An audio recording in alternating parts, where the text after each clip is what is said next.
भारत और अमेरिका इस सप्ताह द्विपक्षीय व्यापार समझौते पर चर्चा करेंगे। प्रारंभिक चरण के लिए संदर्भ शर्तों पर हस्ताक्षर किए गए। भारत और अमेरिका इस सप्ताह द्विपक्षीय व्यापार समझौते पर चर्चा करेंगे। दोनों देशों ने द्विपक्षीय व्यापार समझौते के पहले भाग के लिए संदर्भ की शर्तों पर हस्ताक्षर किए।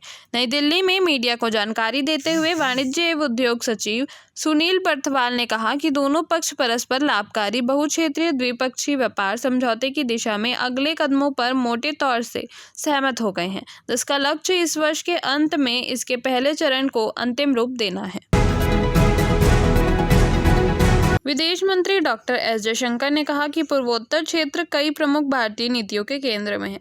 विदेश मंत्री डॉक्टर एस जयशंकर ने कहा कि पूर्वोत्तर क्षेत्र पड़ोसी पहले एक्ट ईस्ट या बिम्स्टेक जैसी कई प्रमुख भारतीय नीतियों के केंद्र में है, और उन्होंने जोर देकर कहा कि समय के साथ इस क्षेत्र की प्रासंगिकता बढ़ेगी। वे कल पूर्वोत्तर क्षेत्र विकास मंत्रालय द्वारा आयोजित आगमनी पूर्वोत्तर निवेशक शिखर सम्मेलन 2025 के लिए राजदूतों की एक बैठक को संबोधित कर रहे थे। भारत ने वक्फ संशोधन कानून पर पाकिस्तान की प्रेरित और निर्धार टिप्पणियों की आलोचना की। भारत ने संसद द्वारा पारित वक्फ संशोधन अधिनियम पर पाकिस्तान द्वारा की गई प्रेरित और निर्धार टिप्पणियों को खारिज कर दिया है।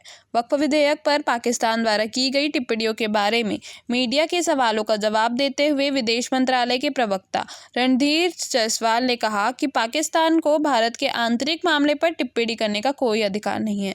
उन्होंने कहा कि अल्पसंख्यकों के अधिकारों की रक्षा करने की बात आने पर पाकिस्तान को दूसरों को उपदेश देने के बजाय अपने खुद के खराब रिकॉर्ड पर गौर करना चाहिए।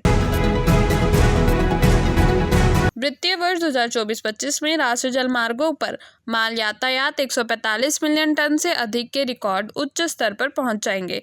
वित्तीय वर्ष 2024-25 के दौरान राष्ट्रीय जलमार्गों पर माल यातायात 145.5 मिलियन टन के रिकॉर्ड को उच्च स्तर पर पहुंचा। वित्त वर्ष 2024-25 के दौरान राष्ट्रीय जलमार्गों पर माल यातायात 145.5 मिलियन टन के रिकॉर्ड उच्च स्तर पर पहुंच गया।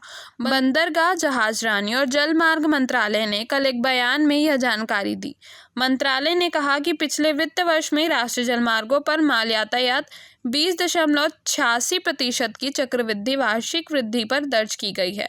मंत्रालय ने कहा कि वित्त वर्ष 2025 के यातायात की आवाजाही में पिछले वित्त वर्ष की तुलना में 9.34% की साल दर साल वृद्धि दर्ज की गई है।